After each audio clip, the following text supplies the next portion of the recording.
Fisiologia do sistema urinário e as suas aplicações farmacológicas.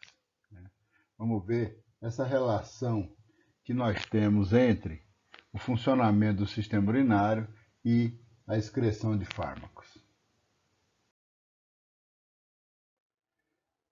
Então, essa aula tem os seguintes objetivos: revisar a fisiologia do sistema urinário, correlacionar o funcionamento do sistema urinário com o processo de excreção de fármacos e seus metabólitos e descrever a importância da ligação de fármacos a proteínas plasmáticas e sua correlação à excreção de fármacos. Bom, para essa aula, nós usamos o livro de Fisiologia Médica do Bórum e Princípios de Anatomia e Fisiologia do Tortora. Mas vocês podem também estudar esse conteúdo pelo livro do Guyton, o Tratado de Fisiologia Médica. Relembrando a anatomia do sistema urinário, nós podemos dizer que o sistema urinário basicamente é constituído de 2 rins, e onde de cada um desses rins sai um ureter, um longo tubo, que desembocam num órgão denominado bexiga. E dessa bexiga sai um outro tubo chamado de uretra. Basicamente, os rins são responsáveis por filtrar o sangue, processar esse filtrado e transformá-lo em urina, liberando então essa urina nos ureteres, que levam a urina até a bexiga, onde ela é armazenada até que o volume de urina seja suficiente para gerar o estímulo da vontade da micção. E aí, o esfíncter interno dessa bexiga se abre e a urina, então, é drenada pela uretra. Apesar do sistema urinário ter, visivelmente um papel de um sistema excretor, ele desenvolve várias funções no nosso organismo. A primeira que nós podemos destacar é a regulação do volume de sangue, uma vez que, pelo volume de urina produzido, eu contribuo para regular o volume de sangue circulando no nosso corpo. Ou seja, se o nosso volume de líquido circulante aumenta, eu aumento a excreção de urina e, consequentemente, eu reduzo esse volume de líquido circulante. E a mesma coisa pode acontecer de maneira inversa, ou seja, se o volume de sangue diminui, eu reduzo a excreção de urina e acumulo água nos vasos sanguíneos, retendo aí esse líquido e, consequentemente, contribuindo para elevar o volume de sangue. Outra função importante é a regulação da composição do sangue. Com essa capacidade de produção de urina, o rim consegue, consequentemente, regular a quantidade de determinadas partículas de um componente no plasma. Ou seja, se tem muito sódio no plasma, eu posso aumentar a excreção de sódio na urina e diminuir no plasma, ajudando a manter constante a quantidade de sódio no plasma. E isso serve para outras moléculas. Então, muitas moléculas que por um determinado período se elevam em função de maior ingestão ou de aumento de produção dessa substância por causa do metabolismo, coisa desse tipo, o rim corrige isso, retirando esse excesso de moléculas da corrente sanguínea através da sua excreção pela urina. Outra função importante seria a manutenção da osmolaridade do sangue. A osmolaridade é uma medida que diz respeito ao quantitativo total de partículas presentes no sangue. Como há um certo limite para a excreção de muitas substâncias pela urina, então, às vezes, quando essa substância que tem uma excreção limitada através da urina se eleva na corrente sanguínea, o rim, para compensar essa elevação, começa a excretar em maior proporção uma outra molécula que ele não tenha tanta restrição na sua excreção. Por exemplo, um paciente diabético, por causa do seu diabetes, acaba tendo um aumento considerável da quantidade de glicose circulando na corrente sanguínea. Para compensar esse aumento de glicose, uma vez que a excreção de glicose tem um certo limite para o tanto de glicose que o rim consegue excretar, o rim pode excretar íons como sódio, por exemplo, onde ele tem menos limite à sua capacidade de excreção. Dessa forma, a quantidade total de partículas dissolvendo no sangue é restabelecida, ou seja, a osmolaridade do sangue é restabelecida, porque mesmo eu tendo acumulado glicose, eu excreto sódio em seu lugar para manter o total de partículas dissolvidas no sangue equilibrado. Bom, se avaliarmos essa outra função do sistema urinário, que seria participar da regulação da pressão arterial, nós vamos ver que o rim acaba desenvolvendo várias ações no sentido de tentar manter a pressão arterial. Então, a primeira função que eu citei, que era a regulação do volume sanguíneo, ajuda a manter a pressão arterial, porque quando o volume sanguíneo aumenta, a pressão aumenta. Se o volume diminui, a pressão diminui. Então, se eu regulo o volume, eu mantenho a pressão, né? Se eu consigo também regular a composição do sangue, de certa forma, dependendo dos componentes em que eu estou trabalhando, eu também regulo a pressão. Por exemplo, a quantidade de sódio circulando nos vasos sanguíneos, né? E por último, se eu regulo a osmolaridade do sangue, eu também estaria contribuindo de forma, pelo menos indireta, na regulação da pressão arterial. Mas não é só isso que o sistema urinário faz. O sistema urinário tem a capacidade de, através do sistema renina, angiotensina, aldosterona, certo? Fazer uma regulação efetiva da pressão arterial, uma vez que esse sistema, que é desencadeado pela produção de uma enzima produzida no rim, que é a renina, desencadeia a formação de um potente vasoconstritor, que é a angiotensina 2, e esse mesmo vasoconstritor, que contribuiria então para elevar a pressão arterial quando a pressão cair, também estimula a secreção pela pelo córtex da adrenal, de um mineralocorticoide chamado aldosterona, que promove a reabsorção de sódio. Então, de certa forma, ao produzir renina, eu acabo formando a angiotensina 2, que faz vasoconstrição, eleva a pressão. Acabo produzindo aldosterona, que faz reter sódio, consequentemente a água, também eleva a pressão. E além de tudo, a angiotensina 2 também nos dá a sensação de sede, fazendo com que você tenha vontade de ingerir líquidos, e isso também contribui para a regulação da pressão arterial. Outra função importante é a manutenção do pH do sangue. O pH da urina ele é considerado normal entre 4 e 8. No entanto, nós temos, a maioria das amostras sendo produzidas por pH próximos de 6. E o rim tem como excretar uma urina mais ácida ou mais alcalina, dependendo da necessidade, desde que o pH do sangue, pH fisiológico, permaneça inalterado. Outra função importante e que tem relação com a excreção de ácidos na urina é a síntese de glicose.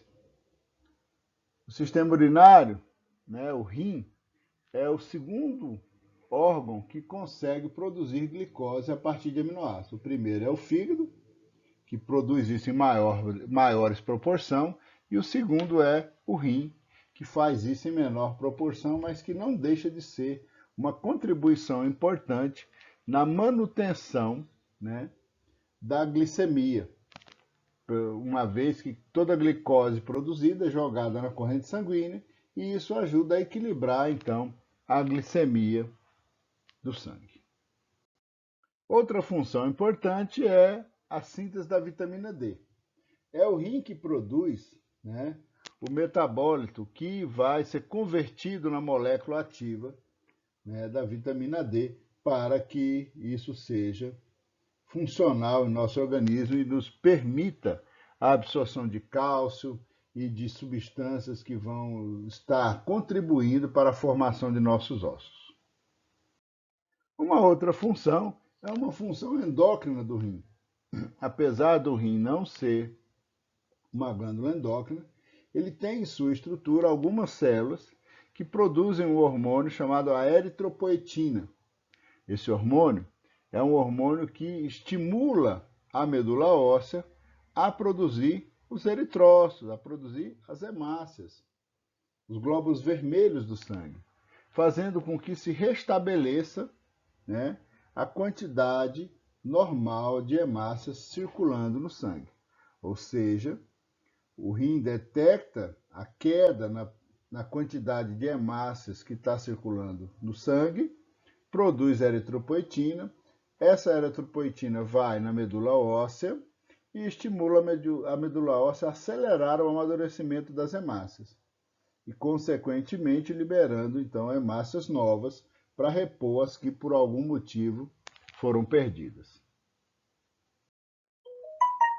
Por último, uma função importante, talvez a que mais seja evidenciada do sistema urinário, é exatamente a excreção de resíduos do nosso metabolismo e substâncias estranhas ao nosso corpo.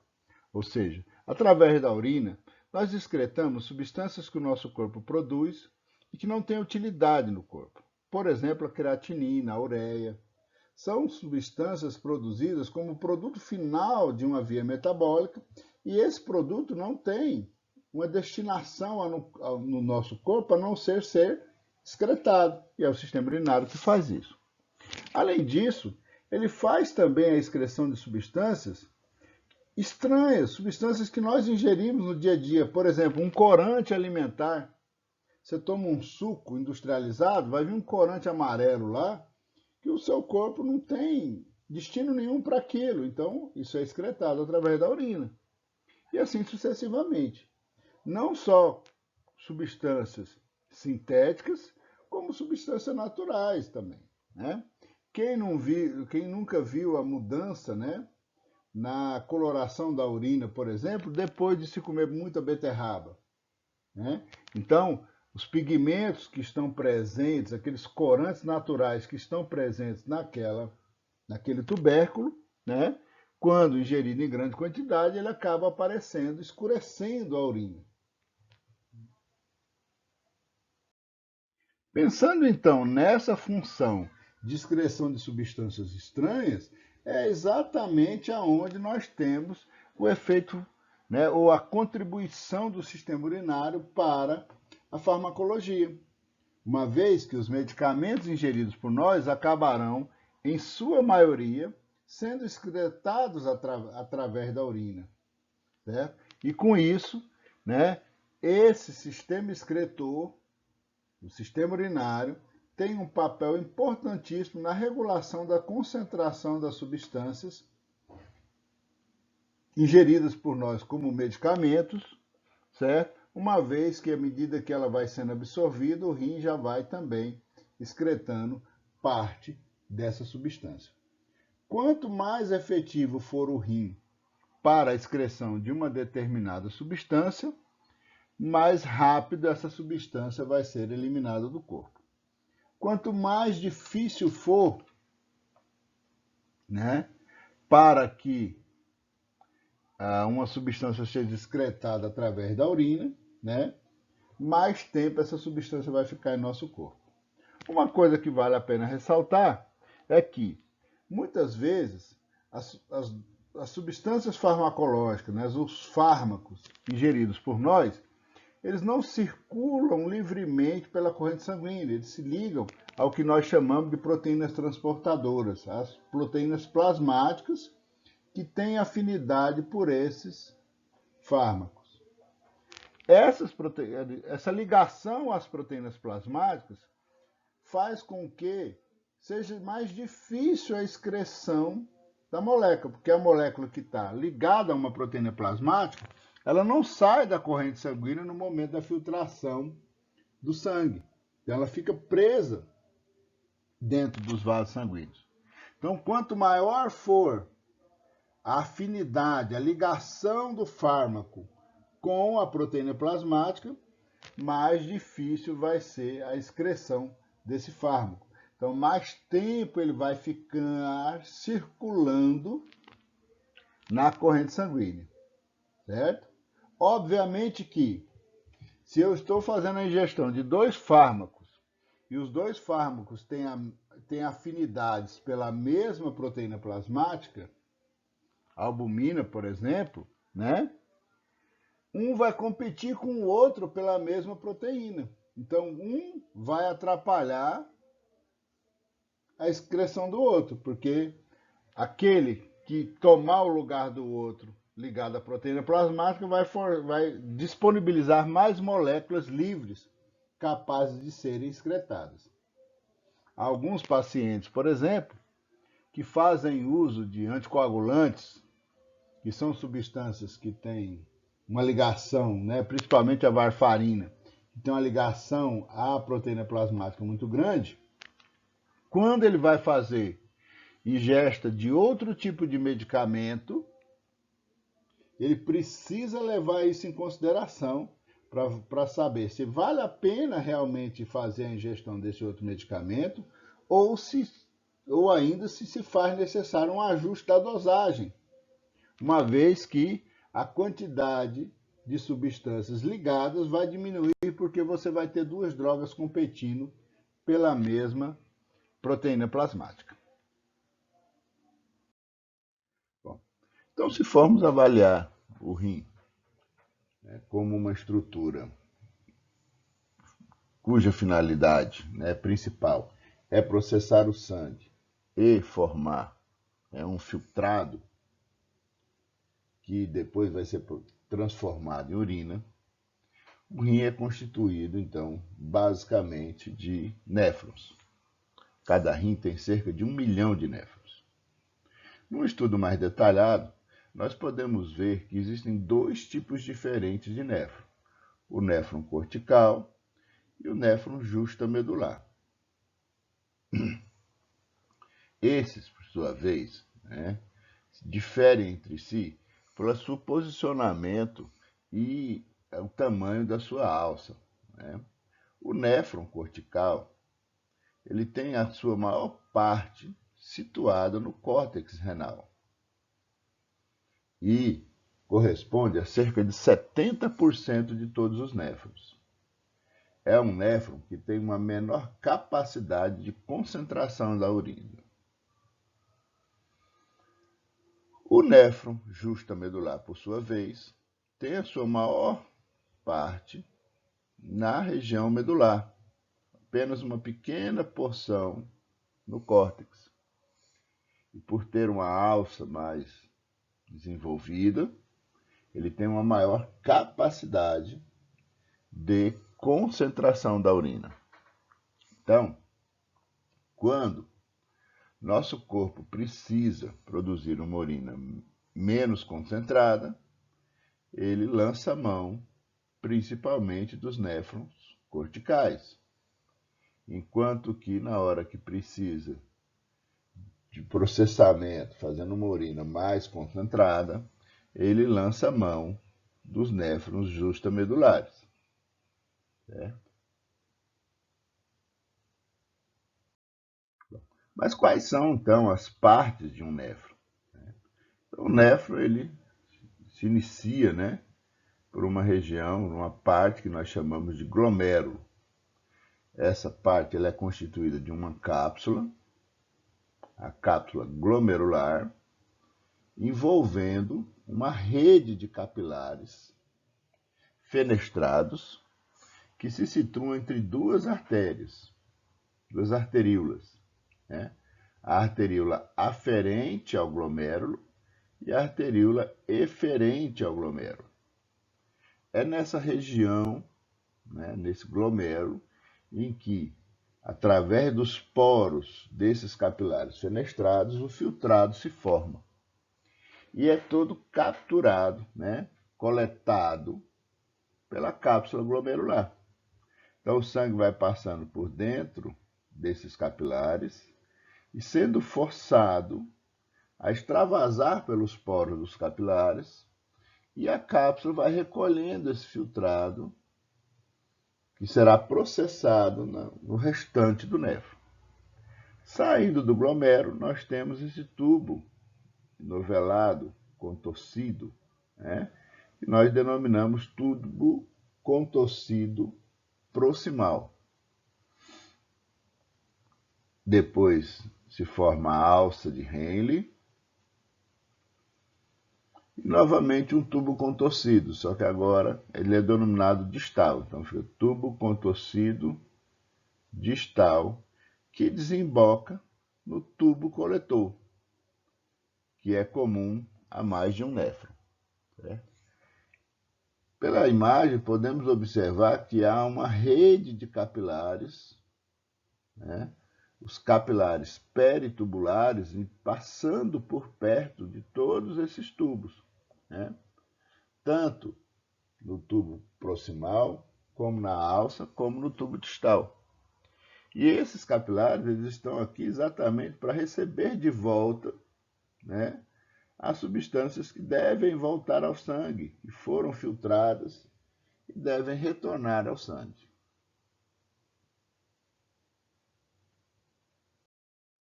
Então está aqui em destaque, né, o glomérulo. Então nós observamos a chegada aqui da arteríola aferente, os capilares e a arteríola eferente. Podemos notar que há uma diferença entre o calibre da arteríola eferente e a aferente, fazendo com que, né, por a arteríola aferente ser um pouco mais calibrosa, né, estar um pouco mais calibrosa, e a eferente um pouco mais fechada, há uma pressão, né, maior dentro desses capilares. Como eles são fenestrados, são cheios de poros, eles permitem o extravasamento de líquido. E esse líquido, então, é coletado pela cápsula glomerular e é encaminhado aí para o tubo proximal. Para termos uma ideia, 180 litros de filtrado são produzidos todo dia para gerar apenas 1,5 litro de urina, né? Para garantir todo esse volume de filtrado e para evitar, né, alterações na quantidade de filtrado processado, há uma manutenção da taxa de filtração glomerular para garantir que essa quantidade de filtrado seja realizada e processada todos os dias, mesmo que eu esteja em repouso ou esteja em atividade física, certo? O rim se ajusta para manter a mesma taxa de filtração glomerular. Ela se altera por pequenas frações de segundo até ser corrigida e voltar ao normal.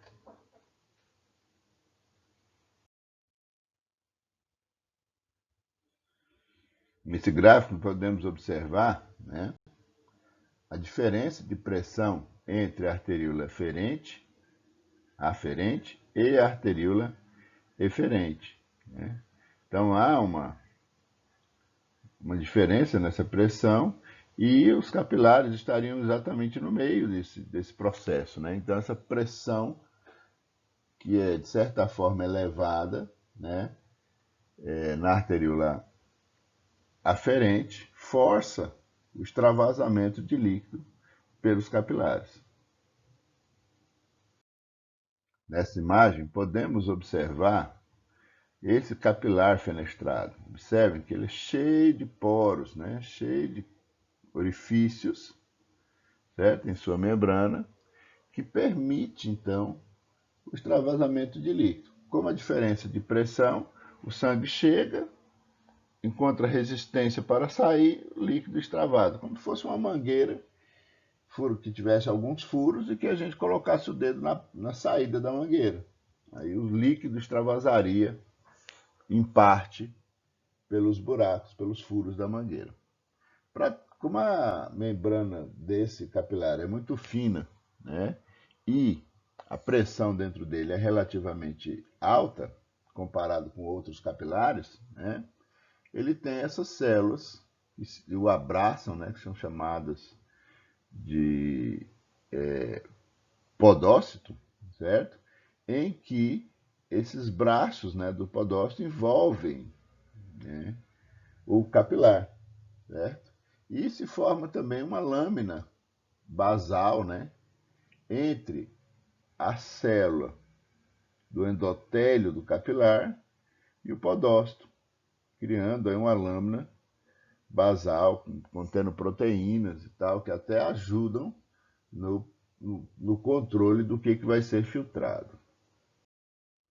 Aqui nós vemos, inclusive, em detalhe essa lâmina basal, certo? Está aqui em verde, ó, o endotélio do vaso, com suas porosidades, e em rosa, os podócitos. E em azul, a lâmina basal. Essa lâmina basal ela tem proteínas carregadas negativamente. Então, as partículas que são pequenas passam facilmente por esses espaços. Já as partículas maiores, como por exemplo proteínas de alto peso molecular, encontram uma certa resistência à sua passagem em função da sua dimensão, né? E no caso, por exemplo, de proteínas de alto peso molecular e que ainda têm cargas líquidas negativas, o impedimento é maior ainda, uma vez que, como na lâmina basal as proteínas também são negativas, você, além de ter uma dificuldade de passagem em função do tamanho, você teria uma repulsão de cargas, né, pelas proteínas negativas. Para nós termos um exemplo, nós temos a albumina. A albumina é uma das proteínas de maior peso molecular que circulam no sangue e que ela não cabe nesse poro, então ela não passa. Mas mesmo quando ela, né, por algum motivo tenta passar, quando ela chega aqui perto, ela encontra essa repulsão de carga empurrando ela no sentido contrário, porque são cargas de mesmo, as duas têm carga negativa, ela vai embora. Por outro lado, a hemoglobina, que é também uma proteína de alto peso molecular e que às vezes se encontra livre no sangue, ela normalmente anda dentro da hemácia, mas às vezes uma hemácia se rompe ou coisa desse tipo, libera hemoglobina. Essa hemoglobina, então, quando ela chega aqui perto, apesar dela ser grande e ter dificuldade de atravessar a fenestra, ela sofre uma ação de atração, porque ela tem carga positiva e aqui tem carga negativa. Então a carga negativa puxa a carga positiva para o outro lado e a hemoglobina então acaba sendo filtrada e aparecendo na urina. Já isso não acontece com a albumina. Vale ressaltar, né, que a albumina ficando na corrente sanguínea, ela vai poder, né, realizar o seu papel de proteína transportadora, né? Então ela transporta várias moléculas apolares e farmacologicamente é uma garantia de que o fármaco, né, vai ficar ligado a uma proteína transportadora, aqueles fármacos que são apolares, para poder circular melhor por dentro do sangue. A outra etapa agora é a regulação da filtração glomerular. Eu falei lá atrás que o rim, né, tinha mecanismos de regulação da taxa de filtração glomerular para garantir a produção de 180 litros de filtrado por dia, né? Então, essa autorregulação dessa filtração glomerular envolve o mecanismo miogênico renal e o feedback tubo-glomerular, que vão então manter relativamente constante o fluxo sanguíneo dentro do rim e, consequentemente, a taxa de filtração glomerular. Bom, então a resposta miogênica, né, que é o primeiro desses mecanismos, né, tem a relação seguinte: as arteriolas eferentes ao glomérulo possuem a capacidade de responder às mudanças na circulação do vaso, contraindo-se ou relaxando-se. A contração envolve a abertura de canais não seletivos para cátions, ativados por estiramento do músculo liso vascular. Ou seja, quando, por exemplo, nós saímos de uma situação de repouso, começamos a fazer uma atividade física, o fluxo sanguíneo no corpo aumenta, porque o seu coração aumenta a frequência de batimentos cardíacos. E chega mais sangue no rim, na artéria renal. Esse sangue flui para a arteríola aferente. Quando isso acontece, né, a pressão na arteríola eferente aumenta. Ela percebe isso e responde fazendo uma vasodilatação. Com isso, a diferença de pressão entre a arteríola aferente e a arteríola eferente volta ao normal. A pressão nos capilares glomerulares também. A quantidade de filtrado produzida, a taxa de filtração glomerular, volta a ser o que era. Certo? Essa, então, é a resposta miogênica. O feedback tubulo-glomerular tem a ver, né, com a resposta, né, que acontece lá na mácula densa. A mácula densa é um ponto de contato, né, entre o tubo distal e a arteríola aferente. Então, ela sente, né, que está passando mais filtrado dentro do túbulo contorcido distal, né? Normalmente essa correlação tem a ver com a quantidade de sódio maior, né? E isso faz com que haja uma contração da arteríola aferente. Fazendo essa contração da arteríola aferente, menos sangue vai fluir para o glomérulo, para os capilares glomerulares. E, dessa forma,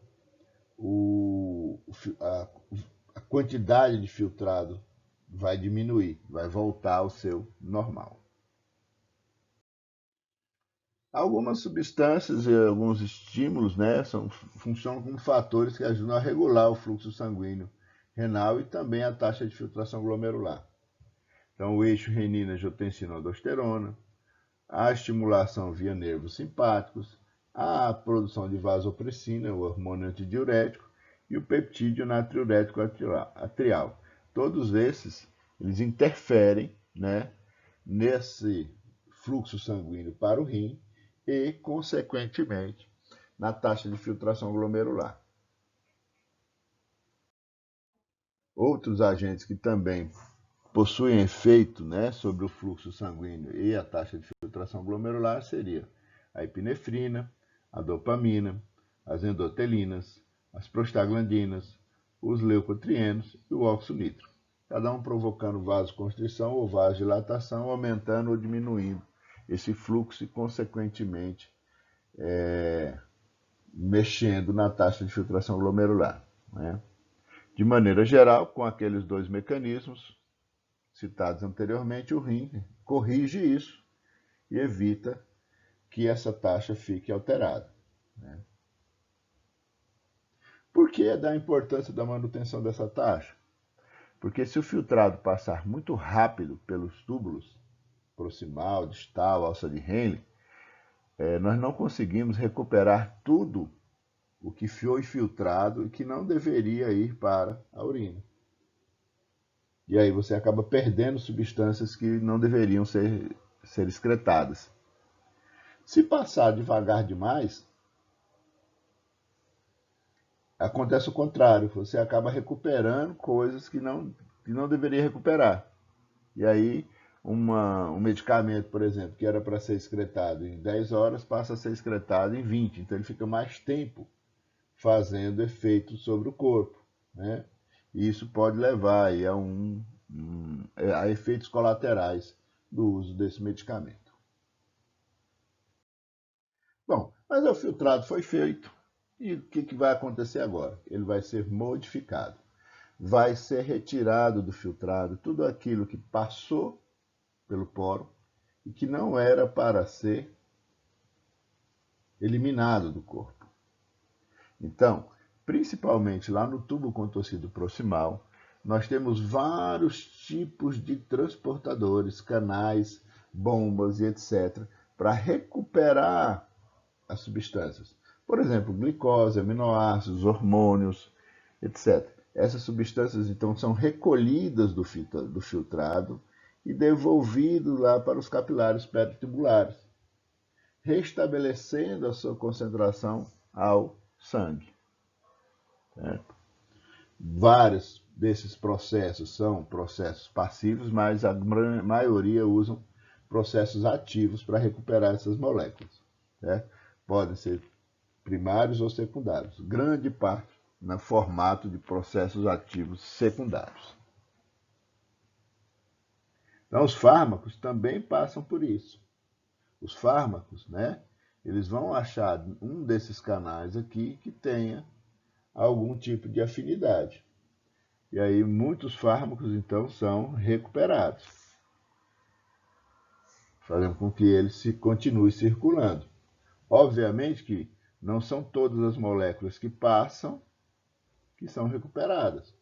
Então, cada pouquinho de filtrado que passa, uma parte é recuperada, uma parte é excretada. Continua do filtrado. Né? Alguns mecanismos são mais eficientes, como, por exemplo, o mecanismo que regula, né, e que reabsorve glicose e aminoácidos, de forma que nós não temos glicose e aminoácidos na corrente sanguínea, a não ser que a quantidade de glicose no sangue esteja muito elevada. Aí eu extrapolo essa capacidade de recuperação de glicose.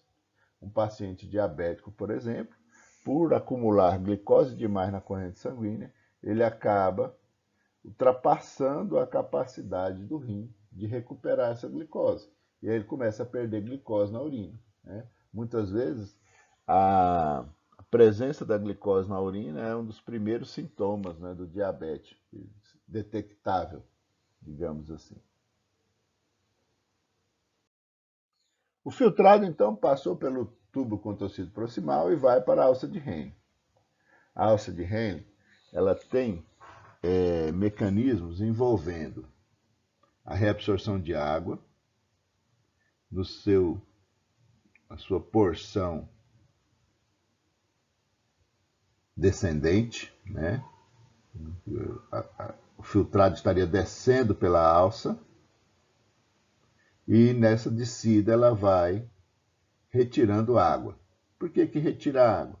Porque à medida que ele vai penetrando na medula renal, ela vai encontrando uma concentração salina do lado de fora da alça maior do que a que está no filtrado. Então a água, por osmose, vai indo para o lado onde está mais concentrado, concentrando assim o filtrado. Quando chega no ramo ascendente, né, eu não estaria voltando pelo outro lado da alça, a situação se inverte. Ou seja, o filtrado que agora está bem concentrado, à medida que vai subindo, ele vai passando por regiões em que a concentração está menor. Né? Então a tendência era que a água voltasse, mas essa região ela é impermeável à água, né? Que o xizinho para a água. Né? Então ela é impermeável à água. Então, o que acontece aqui é que, à medida que ela vai subindo, vão sendo removidos íons, principalmente cloreto, sódio e cloreto, né? E removendo, devolvendo para o sangue, né, esses íons.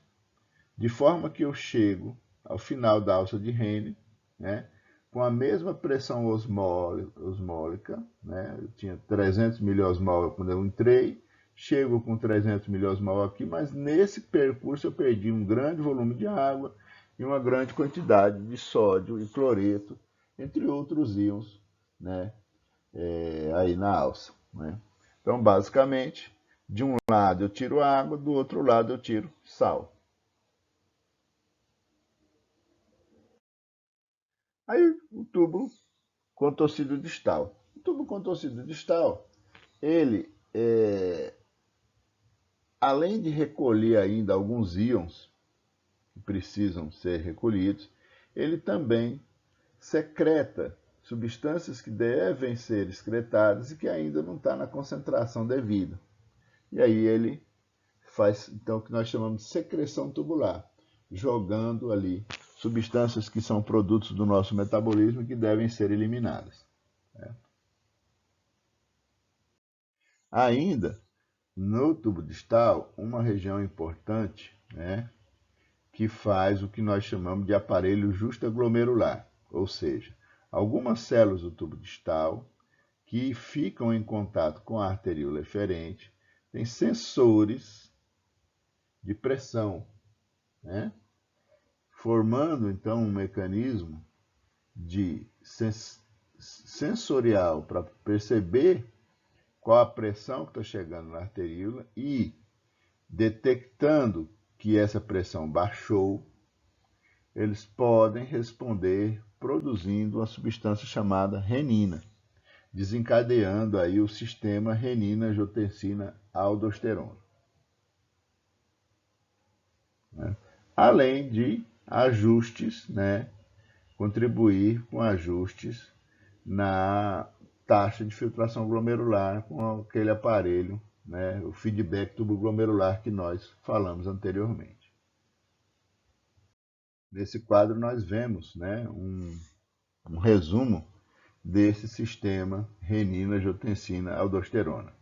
Então nós temos lá os rins produzindo renina, o fígado produzindo o angiotensinogênio, a renina converte angiotensinogênio em angiotensina 1. Essa angiotensina 1 ela tem quase nenhuma atividade, mas quando ela passa pelos capilares do pulmão, ela encontra a enzima conversora de angiotensina, que transforma a angiotensina 1 em angiotensina 2. Essa angiotensina 2 age sobre o vaso sanguíneo, promovendo vasoconstrição, e age sobre a suprarrenal, estimulando a secreção de aldosterona. Essa aldosterona vai promover retenção salina, retendo eletrólitos, principalmente sódio, no sangue, no vaso sanguíneo, aumentando a atração por moléculas de água para dentro dos vasos sanguíneos, aumentando o volume de líquido circulante, consequentemente aumentando a pressão arterial. Não está aqui na imagem, mas a angiotensina também atua sobre o centro da sede, estimulando a vontade de ingestão de água, e ela tem também, a nível de hipotálamo, né, uma certa estimulação à produção do hormônio antidiurético, contribuindo para que a urina fique mais concentrada ainda e menos água seja perdida, já que a pressão está baixa. E por fim, né, nós temos aí o tubo coletor. O tubo coletor, ele recebe agora a urina, né, já aquele filtrado que já foi modificado pelas outras partes do néfron, ele recebe essa urina e de vários néfrons e ele pode concentrar ou não essa urina. Do que vai depender isso? Da presença do hormônio antidiurético. Esse hormônio, que é produzido pelo hipotálamo e liberado pela hipófise, né, atua então sobre o tubo coletor, né, podendo concentrar a urina, né? Retirar a água dessa urina que está passando por dentro desse tubo, fazendo com que ela fique mais concentrada. Durante a noite, por exemplo, né, o volume de urina é menor, exatamente porque nós produzimos hormônio antidiurético e ele, então, concentra a urina produzida, né, a ser liberada para a bexiga, né? E por isso que quando amanhece, né, nós temos, apesar de estarmos com a bexiga cheia, nós estamos com a bexiga, uma urina mais amarela, mais concentrada, né, em menor volume. As partículas dissolvidas nessa urina estão em um volume menor de líquido. Então, com isso, nós podemos ver que há uma regulação da reabsorção da água e do sódio por dois hormônios no nosso sistema urinário, né? O hormônio antidiurético e a aldosterona. O hormônio antidiurético atuando sobre o tubo coletor, retirando água, concentrando na urina. E a aldosterona, né, atuando lá sobre o tubo distal e a alça de Henle, removendo sódio, certo?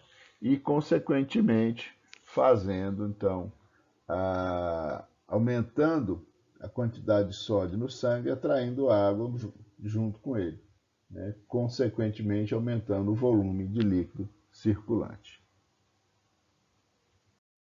Então, aqui nesse quadro, nós estamos vendo, né, que na alça de Henle, no ramo descendente da alça de Henle, retira a água. No ramo ascendente, nós retiramos cloreto, né, e sódio, certo? E no tubo coletor, nós tiramos água novamente, fazendo com que a minha urina, então, ao ser liberada aqui, esteja concentrada, certo? Mas, a depender da ação dos dois hormônios, terá que haver a presença de aldosterona para que seja retirado esse cloreto de sódio aqui, e de hormônio antidiurético para ser retirado a água dessa urina. Se não tiver o hormônio diurético, a mesma concentração que vai chegar aqui, vai chegar lá embaixo. E essa urina, então, vai ser bastante diluída.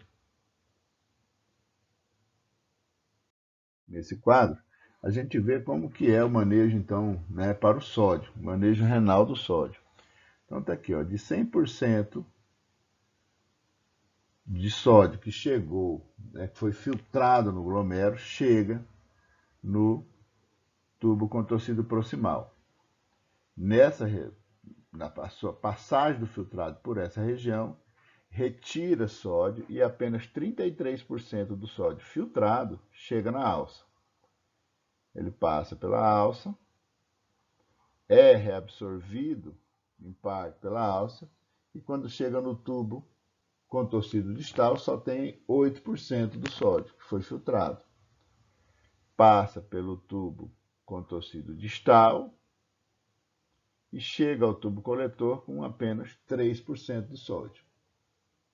Aí, né, essa ação de concentrar ou não, né, ainda pode reabsorver um pouco de sódio e chega, então, ao final, uma urina com apenas 0,4% do sódio que foi filtrado. Então, a gente perde muito pouco sódio a cada, digamos assim, pequena coleta ou formação de urina a ser feita, né?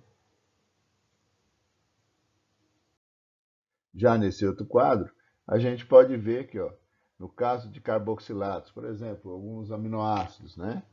Do 100% que foi filtrado, chega a zero na alça de Henle.